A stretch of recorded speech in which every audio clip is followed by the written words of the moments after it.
Hello, everyone. Welcome to today's session. I'm excited to introduce you to our topic, exploring foundational concepts and theories in education. This is part of our course, Education Studies 101, an Introduction to the Study of Education, or EDES 113. In this presentation, we'll take a look at some key ideas and frameworks that form the basis of understanding education. We'll cover foundational theories, important concepts, and how they apply to teaching and learning today. But for now, let's get started and see what's ahead. Welcome to our second slide, where we'll be focusing on the module orientation and overview. Here, we're setting the stage for the rest of the presentation. We'll start by outlining what this module covers and why it's important for your learning journey. This overview is designed to give you a clear understanding of the key concepts and objectives we'll explore together. It's also about connecting the dots, showing how each part of the module fits into the bigger picture. By the end of this, you'll see how everything ties back to our overall theme of enhancing your skills and knowledge.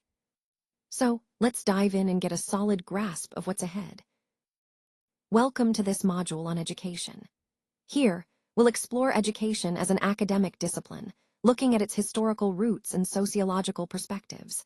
I want to emphasize that developing your academic literacy, critical thinking, and ethical scholarly practices will be central to your success. We also highly encourage active participation, so I invite you to engage in discussions, attend classes regularly, and pursue independent learning. Understanding education as a transformative profession is key.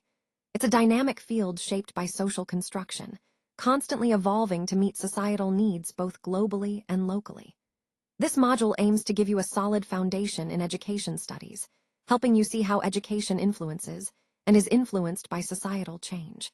So, throughout this course, keep in mind that our goal is to grasp how education functions as a powerful tool for shaping societies and individuals alike.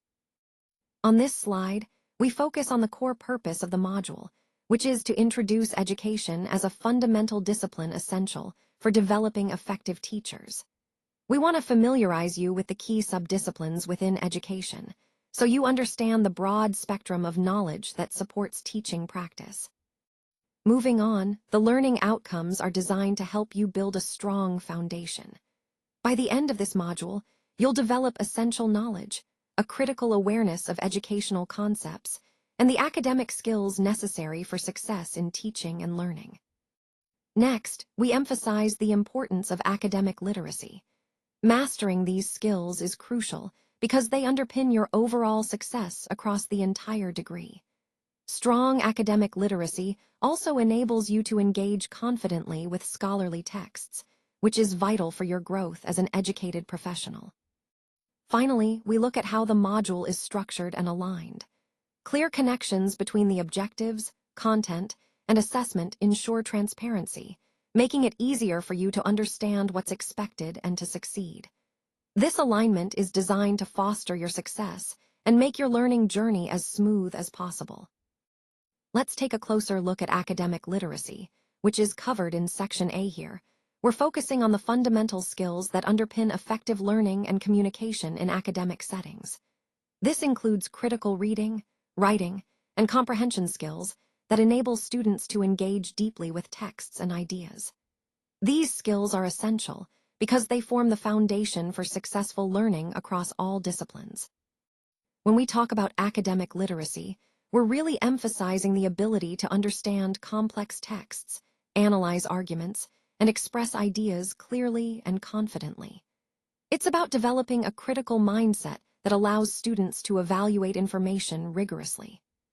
Connecting this to our overall theme, fostering strong academic literacy skills not only helps students succeed academically, but also prepares them to participate actively and thoughtfully in broader societal conversations. It's about empowering learners to become confident, independent thinkers who can navigate and contribute to a knowledge-driven world. Let's take a closer look at academic literacy and how it connects to scholarly writing. Academic literacy, simply put, involves the skills we need to engage effectively with university learning and scholarly communication. It's about understanding how to navigate complex texts and contribute meaningfully to academic discussions. Now, understanding the structure of academic articles is crucial. Key components like the title, abstract, literature review, and conclusion aren't just formalities. They each serve a specific purpose. Recognizing these parts helps us grasp the main ideas quickly and see how researchers build their arguments. Critical reading skills are essential as well. Instead of passively absorbing information, students learn to question arguments, identify underlying theories, and evaluate the evidence presented. This critical approach allows us to engage more deeply with the material and develop our own insights. And when it comes to academic writing, principles like clarity, coherence, and a formal style are fundamental. Supporting your arguments with evidence and referencing properly not only strengthens your work, but also shows academic integrity. All these elements, literacy, understanding article structure, critical reading, and writing principles, are interconnected. They form the foundation for effective scholarly communication, which is the overall theme of our presentation. Mastering these skills will empower you to participate confidently in academic conversations and contribute quality research. Let's talk about referencing, plagiarism, and the ethical use of AI. These are critical topics because as we incorporate AI tools into our work, understanding how to properly give credit and avoid unethical practices is essential. Referencing is about acknowledging the sources of the ideas, data, or content we use, ensuring transparency and giving credit where it's due. Plagiarism, on the other hand, is presenting someone else's work or ideas as our own, which is not only unethical but can also have serious consequences. When using AI, it's important to be mindful of these principles. Use AI-generated content responsibly, and always cite sources or clarify the role AI played in creating your work. The ethical use of AI means respecting intellectual property, maintaining honesty, and being transparent about how AI contributes to your project. Overall, integrating these practices helps uphold integrity and trust in our work, aligning with the larger goal of responsible and ethical technology use. Let's now turn to curriculum studies, which is Section B of our presentation. Here, we'll explore how curriculum development and analysis play a crucial role in education. We'll discuss the key concepts such as curriculum design, implementation, and evaluation, and how these elements interact to shape effective teaching and learning experiences. It's important to understand that curriculum is not just a static document. It's a dynamic process that needs continuous assessment and adaptation to meet learners' needs. By connecting these ideas to the overall theme, we see that a well-structured curriculum is fundamental to achieving educational goals and fostering meaningful student engagement. So, as we move forward, keep in mind how curriculum studies help us improve educational practices and outcomes. Let's take a closer look at curriculum forms. Essentially, the curriculum encompasses three key aspects: the intended or planned curriculum, what is actually implemented or taught, and what students attain or learn. These forms highlight the entire educational process, from planning through to learning outcomes. Moving on, one influential model is Tyler's product model. This approach stresses the importance of setting clear objectives and defining measurable outcomes. It's focused on developing a curriculum that can be evaluated effectively, ensuring that what we teach aligns with specific goals and results. Next, we have Stenhouse's process model. This model emphasizes the learning experience itself and values teacher autonomy. It promotes a flexible approach, encouraging teachers to adapt and respond to students' needs, making the curriculum more dynamic and responsive. Finally, Frere's political approach views education as a powerful tool for liberation and social justice. It highlights the ideological role of curriculum, suggesting that education should challenge oppression and promote equity. Together, these models offer diverse perspectives on curriculum development, connecting to the broader theme of how we shape and guide learning experiences. Let's take a closer look at the philosophy of education, specifically Section C here. We're exploring the core ideas that underpin how we think about teaching and learning. The philosophy of education helps us understand the purpose of education itself, guiding the methods and goals we set. It's about asking the big questions. What should education achieve? What is the role of the teacher and the student? How do we create an environment that fosters growth and curiosity? In this section, we'll see how different philosophical perspectives influence educational practices, whether it's a focus on developing critical thinking, moral values, or practical skills. These ideas are fundamental because they shape the policies and approaches we adopt in our educational systems. Ultimately, understanding these philosophies helps us align our teaching strategies with our broader educational goals, ensuring that we're not just transmitting knowledge, but also nurturing well-rounded individuals. This ties back to the overall theme of creating meaningful, impactful learning experiences. Now, let's explore the philosophical foundations and aims of education. First, philosophy helps us understand the purpose, nature, and value of education, which in turn influences how we approach teaching and learning. It's really about asking the big questions. Why do we educate? What should education achieve? These questions shape the entire educational process. Next, the aims of education are quite broad but interconnected. They include preparing individuals for society through sociological preparation, meeting institutional goals, and fostering rational, informed citizens who can think critically and participate meaningfully in democratic life. Then there's the control of education, which is often a hot topic. Who should decide what gets taught and how? Debates usually focus on whether education should be controlled by the state, parents, or local communities. Each perspective brings different priorities and values to the table, and these discussions are crucial because they influence policy and practice. Finally, reflective practice is essential. Philosophy encourages teachers to think critically about their work, reflect on ethical considerations, and continually improve their teaching.